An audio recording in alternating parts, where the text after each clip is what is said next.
Quer dicas de leitura para você e para toda a família? Então fique ligado, está no ar o Clube do Livro, aqui no Educação.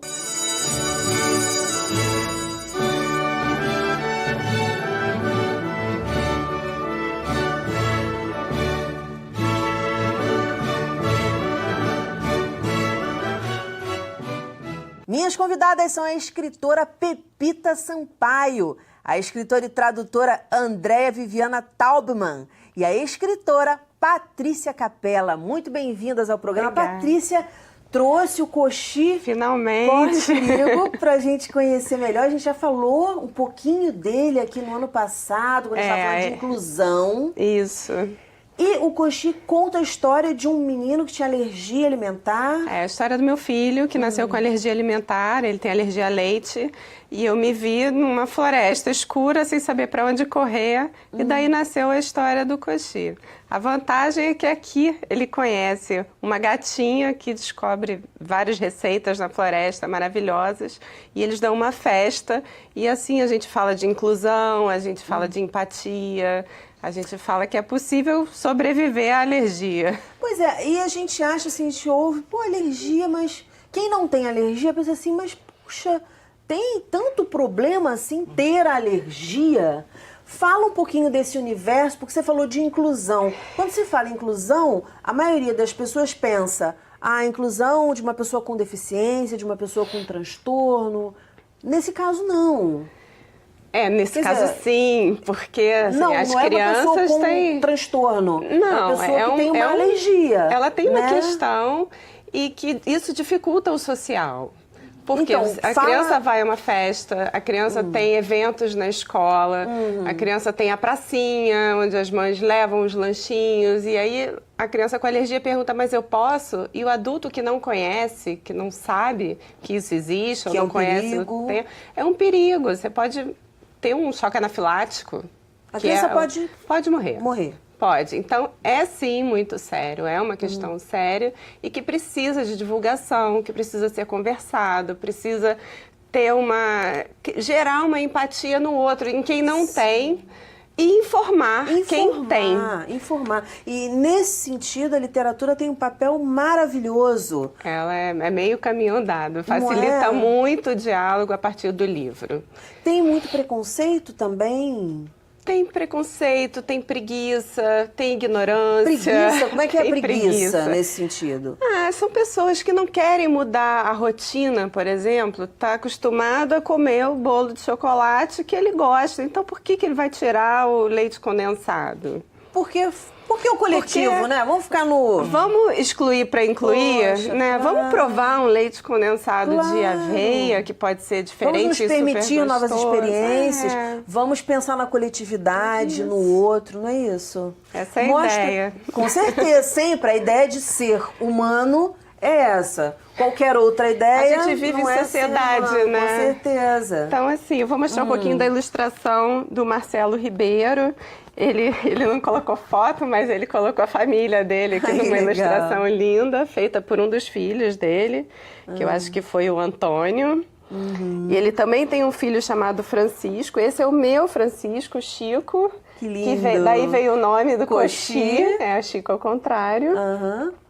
E o Chico aqui do Marcelo, do ilustrador, também tem alergia. Então foi um encontro assim de pais de alérgicos. Que produção legal. Foi muito legal fazer esse trabalho junto com eles. E tá lindo. A gente as tem cores. Tem uma brincadeira aqui dentro também. Eu falei assim, não vou fazer livro brinquedo, mas o Marcelo dá aula de pop-up na Faculdade de Belas Artes. Então, ele criou aqui uma página onde a criança pode recortar, no final do livro tem os desenhos, a criança recorta e cola e faz o seu próprio pop-up, que você abre. Legal, bacana. Então, tem várias coisas para você trabalhar a inclusão. Exato. Fala um pouquinho da história, claro, sem spoiler, mas um pouquinho da história do Coxi.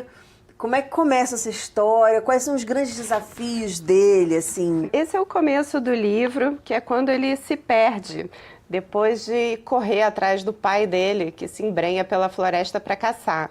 Porque como ele é um filhotinho e ele ainda não caça, né? E ele não pode mamar o leite da mãe, porque ele teve uma reação alérgica muito forte, naquele momento ele não pode, ele vai atrás do pai e se perde pela floresta. E é uma floresta escura, e ele não sabe onde está, e atrás dele tem as hienas, que são perigosas e comem filhotes de leão. Então tem esse suspense, assim, no início, sim. E ele vai o tempo todo sendo seguido pela própria alergia. Porque ela não abandona a criança sempre, né? Sim. Algumas crianças ficam curadas. O caso do meu filho foi um pouco diferente. Ele já está com 10 anos e ainda não teve uma melhora significativa. Mas pode ocorrer? Pode. A alergia tem essa vantagem, né? Ela pode desaparecer de uma hora para outra. Entendi.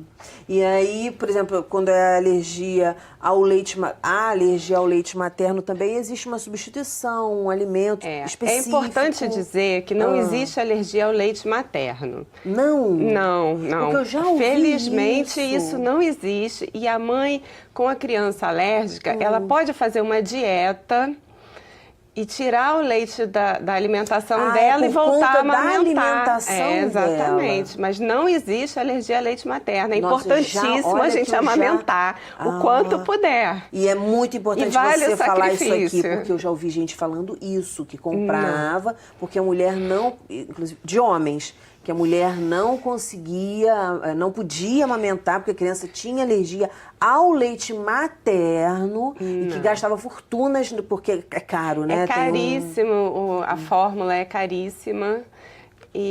Mas a mulher que ela tem essa opção de fazer dieta, o que ela quer, porque eu acho que também é uma escolha da mãe, né?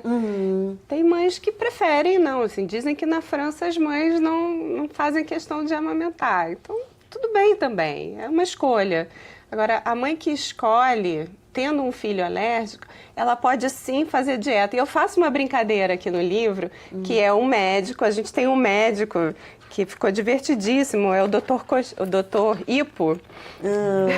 Muito legal. E o doutor Ipo, ele fala para essa mãe, fala assim, sabe aquele chocolatinho escondido no fundo da caverna? Não pode. Não pode, mas dá ele para mim.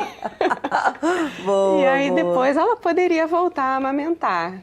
Então é um livro para todas as idades. Para toda a família, para todas as idades, para os professores que quiserem falar do tema com os outros pais. Tem ajudado muita gente? Qual é o feedback que você tem tido aí dos leitores? Os leitores, né, os leitores criança, eles se encantam, principalmente os que não têm alergia, porque tem um amiguinho na escola, então eles acham mais fácil falar do tema a partir do livro, né? E cria identificação para as outras crianças que têm alergia. Perfeito. A criança recebe um livro desse e fala assim, nossa, está contando a minha história.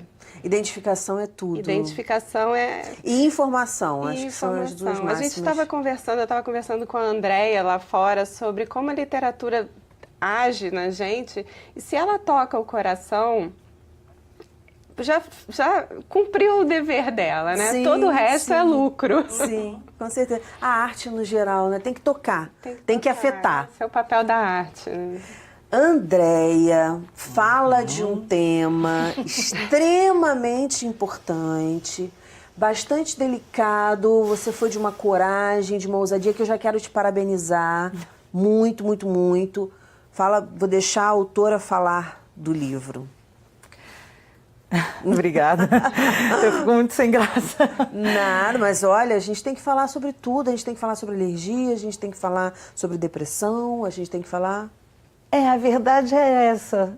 A gente tem que falar sobre tudo, né? E as pessoas têm muita dificuldade para falar sobre coisas que são menos confortáveis, vamos colocar assim, né? O que não é confortável, a gente pula esse capítulo, não é? Até porque para falar, a gente muitas vezes tem que olhar para a gente, tem que olhar para as nossas coisas, enquanto sociedade, que eu digo, né? Enquanto pessoas também. E aí eu brinco muito com a seguinte frase, não adianta você querer chutar o monstro para debaixo do tapete, porque ele não vai desaparecer só porque você decidiu que ele vai desaparecer. Exato. Então, o melhor jeito da gente enfrentar as nossas dores, as nossas dificuldades, as nossas dúvidas, falando e, enfim, olhando olho no olho, né? Sim. Abraçar sombras e a literatura infantil é um caminho muito bacana, muito suave, eu diria,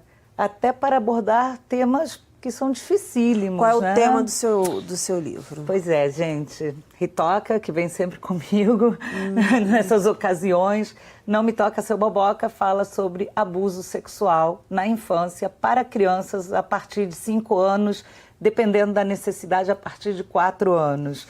Quem colocou essa indicação etária não fui eu, porque quem escreve literatura infantil nunca coloca esse tipo de rótulo, mas pela natureza do assunto e porque esse livro teve inúmeras revisões técnicas, eu não me aventuraria a escrever sobre algo tão delicado sem contar com revisões técnicas. Né? Quando você fala revisão técnica, você está falando de psicólogos? Sim. Psicólogos clínicos, psicólogos que atuam no Tribunal de Justiça, diretamente com criança vítima, com juízes, desembargadores, enfim. Foi uma pesquisa que, assim, consumiu 7 anos de trabalho, esse livro. Um trabalho né? brilhante, brilhante. Enfim. Fala um pouquinho da história. Pois a Ritoca, né, essa coelhinha aqui, ela narra o livro em primeira pessoa. Aqui eu faço uma série de agradecimentos a essas pessoas incríveis que abraçaram. E eu gosto sempre de começar agradecendo a Thaís Linhares, que ilustrou de uma forma absolutamente genial o livro. Tá lindo, tá lindo. Não. Delicado. Falemos de coisas horríveis, usando a beleza, e a gente consegue a poesia e uma ilustração delicadíssima, Sim, porém sim. com uma personalidade incrível, que foi o que ela imprimiu na Ritoca, né? A Ritoca tem uma personalidade incrível. Eu queria que você mostrasse de novo a capa. Aqui a Ritoca na capa, bem zangadinha, bem empoderada, sabe o que quer.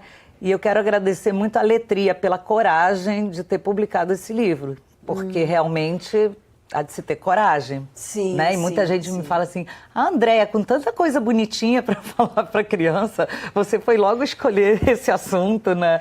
Mas, bom, Desvalorização da criança, gente, né? Alguém tem que falar, claro, e que bom que estamos falando. Vamos empoderar nossas crianças. Exatamente, porque a criança que não tem conhecimento disto é a vítima mais fácil do abusador. Qual é a grande diferença? O abusador, ele tem total discernimento do que está fazendo. A criança não tem muita noção, aliás, dependendo da idade, não tem nenhuma.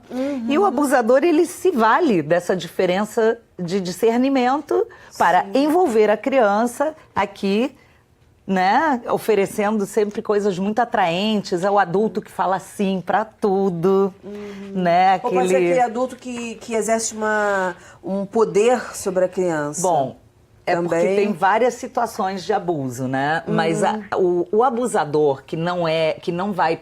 Porque a gente tem aquela ideia, não aceite nada de estranhos, né? Só que, gente... a gente acha que o abusador é o estranho, não. O abusador, nesse caso, é o tio. Não, na verdade, assim, as estatísticas dos casos notificados, porque é o crime mais subnotificado que existe, é do abuso sexual infantil. Ou seja, a notícia não chega... as denúncias são... Porque é um crime de difícil de demonstrar que houve um crime, porque é um crime que não tem testemunhas, é a palavra de uma criança, e a sociedade, de um modo geral, não dá a mínima para a palavra de uma criança. Não, e quando essa criança fala. E quando essa criança que fala... é raríssimo. Porque uma das coisas que eu mostro aqui no livro é esta cena, que é muito importante, tá? É o tio Pipoca, que se aproximou das crianças, que convidou as crianças para ir à casa dele.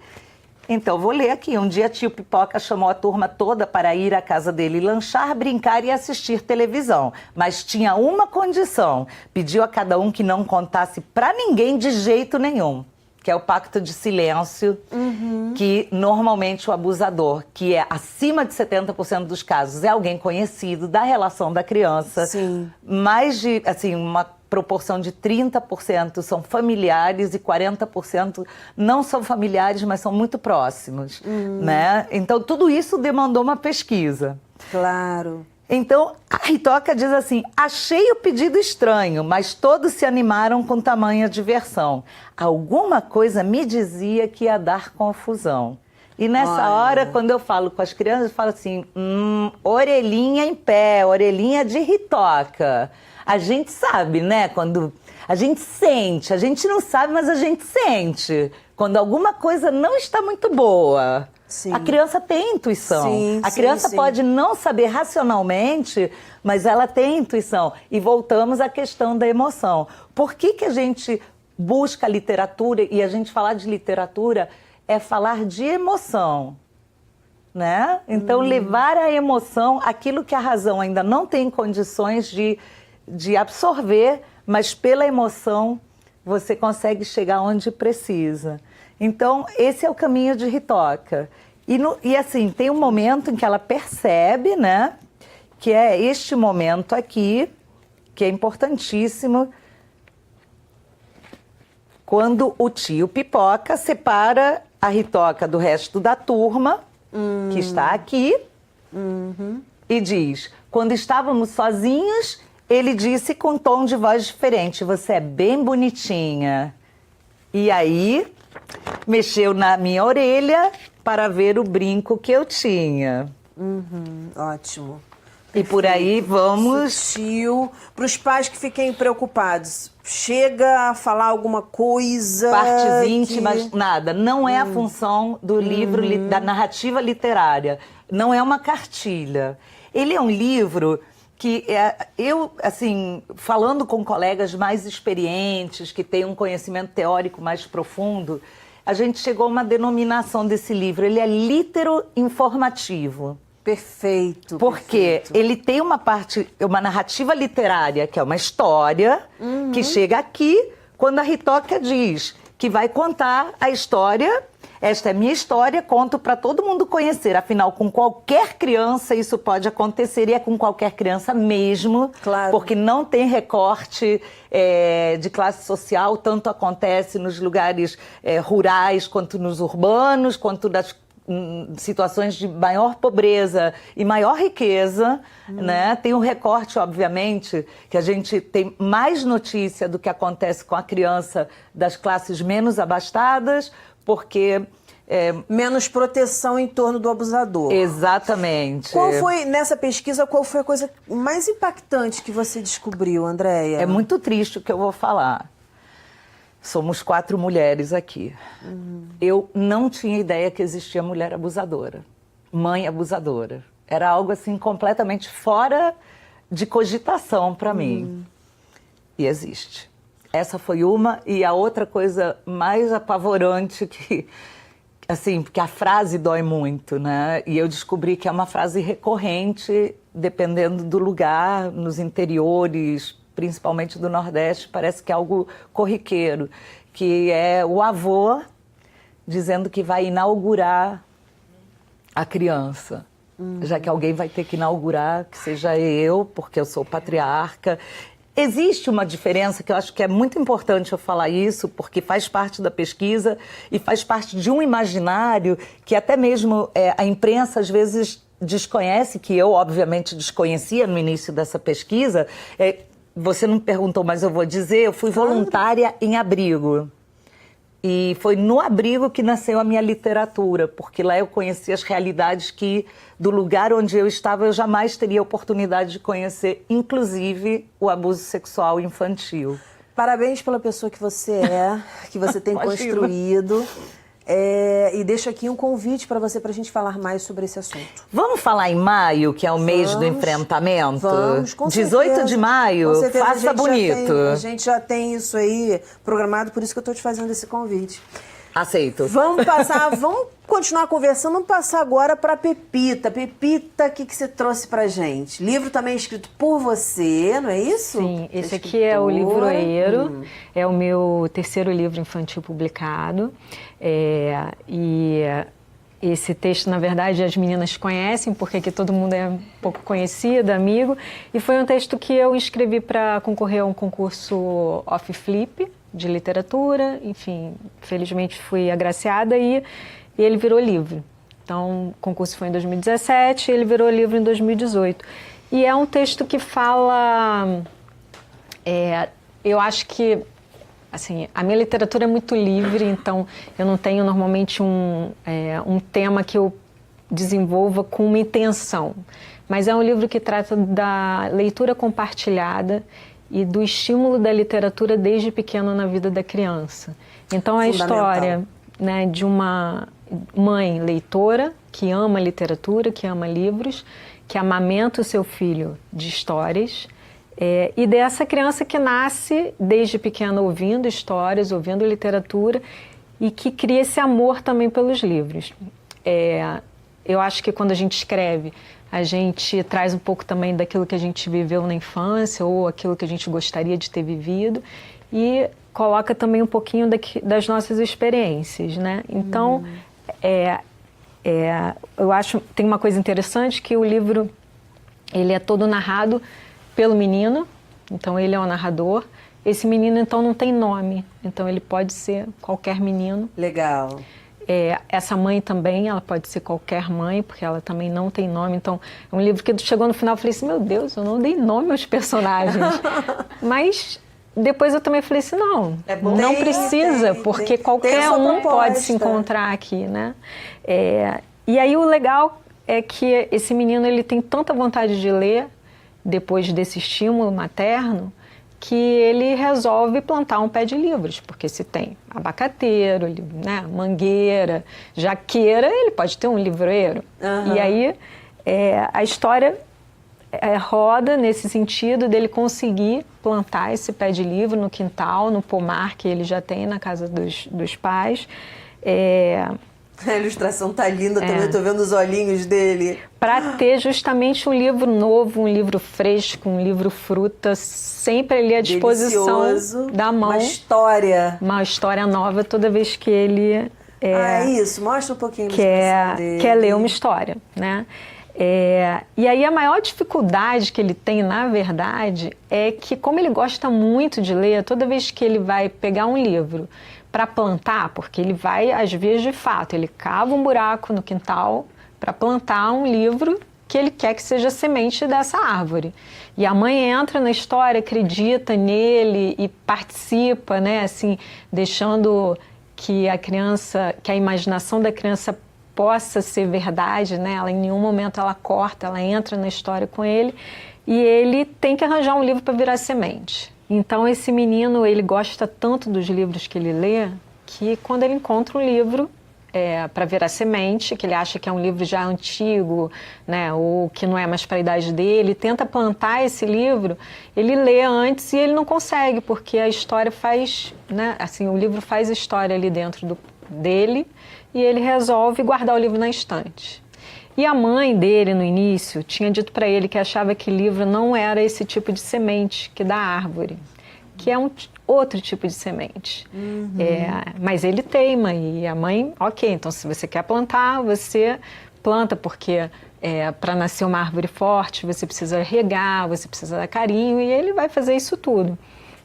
Mas como ele não consegue nenhum livro para virar semente, ele quer guardar todos, na estante dele, né?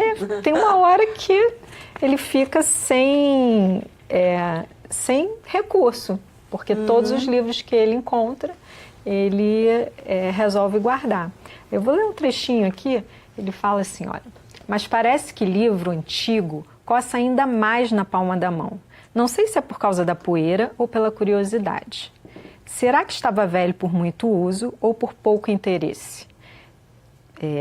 E ainda, esse livro que ele está dizendo, né, parecia com os livros que a mãe carregava para cima e para baixo.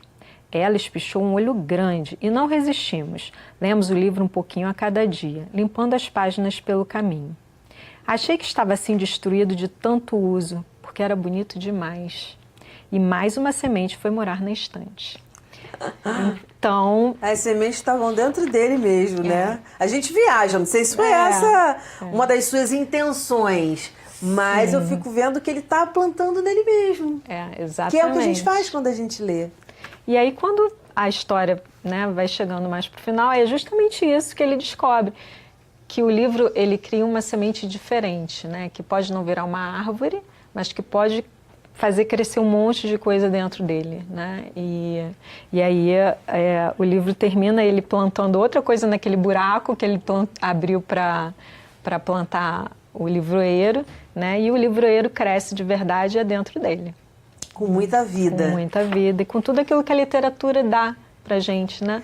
A gente está num momento, né, o brasileiro, a gente precisa muito desse estímulo à leitura. Você tem recebido esse retorno, assim, você tem conseguido plantar, o teu livro está plantando as arvorezinhas dentro dessas cabecinhas das mães, dos pais, dos familiares? Eu posso responder por ela? Que é quase 8.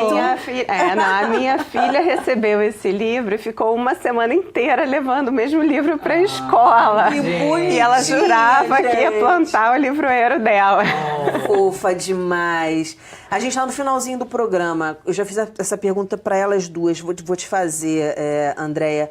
Você tem tido feedback, retorno dessa leitura em termos de, não sei, denúncias, de suspeitas, enfim. Que retornos você tem tido? Eu tenho tido muitos retornos, mas pela natureza do assunto eu não posso comentar muito. Claro, eu só posso dizer o seguinte, que realmente ele está fazendo a diferença em muitos lugares, com muitas crianças e até com pessoas adultas e idosas que guardaram assim por, sei lá, décadas. E elas se sentem estimuladas a falar sobre o que aconteceu e tira delas um peso e a culpa, né? Porque a criança que foi abusada, inclusive eu coloco isso aqui, quando ela diz assim, fiquei envergonhada, tive medo de que achassem que era eu a culpada por ter entrado nessa tremenda enrascada. Porque a culpa é uma coisa muito séria. E a muito culpa, forte. ela paralisa a vida da pessoa. E ela inviabiliza muitos sonhos das pessoas. E é interessantíssimo, porque pessoas que eu nunca vi na minha vida, às vezes me escrevem, dizendo, olha, eu preciso te contar a minha história. Né? E a gente acaba recebendo isso quase como uma confissão. Né?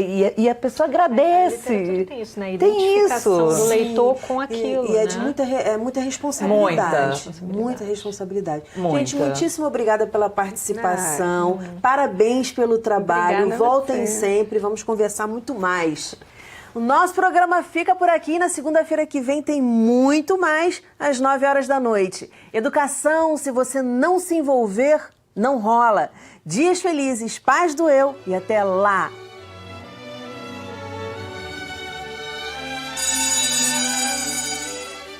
Uma raposa passeava numa vinícola, quando de repente ela viu umas uvas madurinhas no meio de uma quantidade enorme de uvas verdes. Começou a babar e começou a pular para tentar pegar a tal da uva, mas não conseguia.